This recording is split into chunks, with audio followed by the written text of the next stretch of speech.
नमस्कार, जान्हवीज किचनमध्ये आपलं मनपूर्वक स्वागत। आज मी मेथी पराठे आणि त्यासोबत खोबऱ्याची चटणी बनवणार आहे।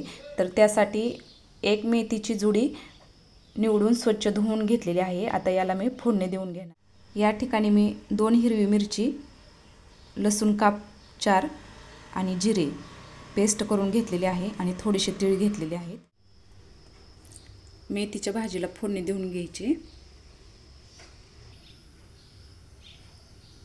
तेल गरम झाले। आता यामध्ये अर्धा चमचा जिरे टाकून घ्यायचे, थोडीशी हळद, हिरवी मिरची, आलं लसूण पेस्ट। अशा पद्धतीने मेथी पराठे एकदा नक्की करून बघा, खूप छान लागते ते। भाजून झाले। आता यात थोडेसे तीळ टाकून घ्यायचे, मिरची पावडर, हिंग चिमूटभर, मीठ चवीपुरतं टाकून घ्यायचे। आता यामध्ये मेथीची भाजी टाकून घेऊयात। आता ही भाजी 5 मिनिटं वाफवून घ्यायची। या ठिकाणी भाजी छान वाफवलेली आहे। आता एका ताटात काढून थंड करायला ठेवायची आणि नंतर गव्हाच्या पिठात मळून घ्यायची। खोबऱ्याची चटणी बनवण्यासाठी या ठिकाणी मी ओलं खोबरं काप करून घेतलेत 1 वाटी, अद्रक काप, लसूण,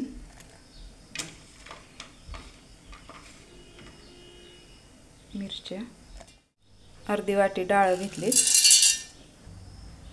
थोडीशी चिंच भिजवून घेतली, साखर, मीठ चवीनुसार, 1 वाटी पाणी टाकून घेतले यामध्ये।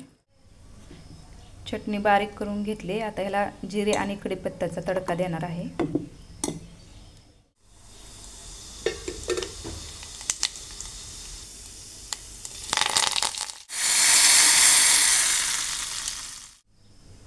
मस्त कलर आलाय, तुम्ही बघू शकता। छान जिऱ्याचा तडका दिलाय। आपल्या या ठिकाणी चटणी तयार आहे। आता मेथीचे पराठे मळून घेऊया कणिक। या ठिकाणी मी 3 वाटी गव्हाचं पीठ घेतले, त्यामध्ये ते भाजीचं मिश्रण टाकले, थोडंसं मीठ टाकून घेणार आहे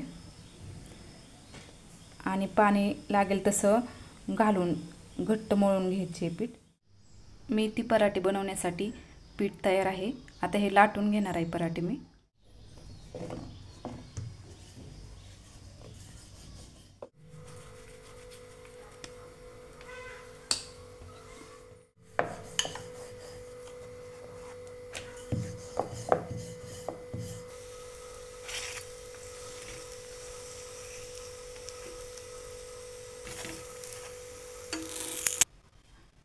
या ठिकाणी मस्त गरमागरम मेथी पराठे आणि खोबऱ्याची चटणी तयार आहे।